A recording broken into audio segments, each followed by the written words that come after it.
Kasabay ng pagpasok ng bagong taon, ang panganib na dulot ng bagong variant ng SARS-CoV-2 sa iba't ibang panig ng mundo.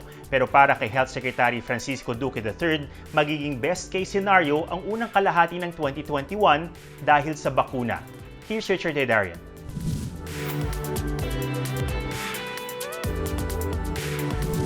Happy New Year! Ibig sabihin niyan, tapos na ang year 2020, one of the most challenging years so far.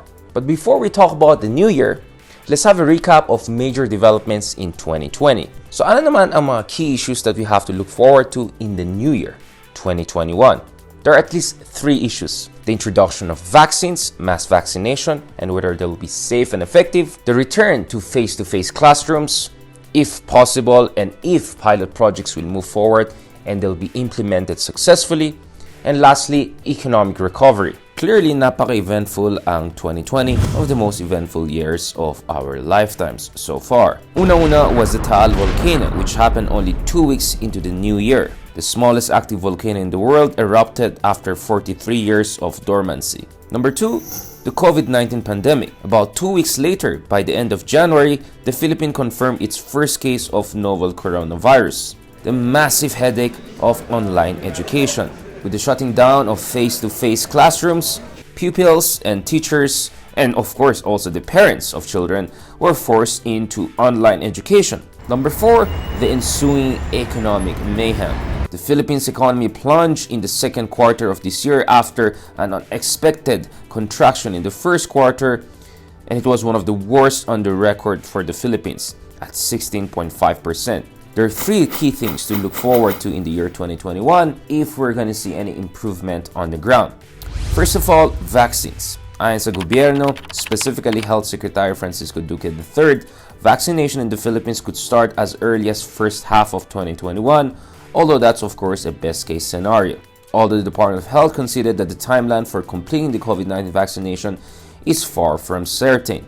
Ayon sa Agusan del Norte 1st District Representative Lawrence Fortun, quote, nonsense or questionable yung Chinese vaccines. The second thing to look forward to is the gradual return to face-to-face classrooms. Now that will depend much on the effectiveness or success of a new pilot project. President Duterte recently decided to take back, but once again the government seems wishy-washy. On December 14, the President approved the Department of Education's earlier proposal to conduct face-to-face classes in areas na may low risk of coronavirus disease transmission. That meant certain schools in low-risk areas would try to conduct face-to-face classes, and if successful, it could be scaled up to a nationwide level.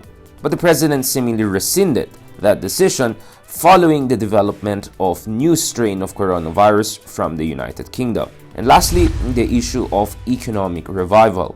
Now, President Duterte and his team are constantly emphasizing that there could be a strong economic comeback next year and in 2022 when President Duterte will step down from office.